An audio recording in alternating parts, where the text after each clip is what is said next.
Good morning guys. So ngayon may gagawin tayo dito sa number 2 hydraulic oil pump for deck machinery.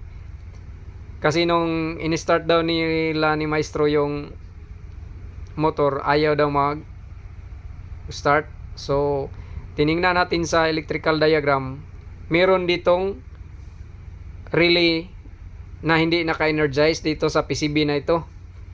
So ngayon yung ginawa ko na lang, naglagay na lang ako ng additional wire dito para i-jumper ko doon sa magnetic contactor na normally open para mag-energize yung main magnetic contactor, yung number 88, para aandar na yung electric motor. Dahil meron nang naghihintay na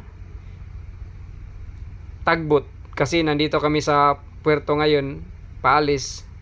So yun na lang yung ginawa kong paraan para mapabilis at aandar na yung electric motor at magamit na.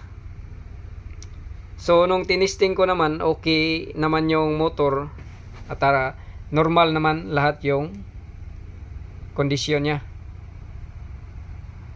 So nakatawa na dito si Ilik kasi gumagana na for the meantime.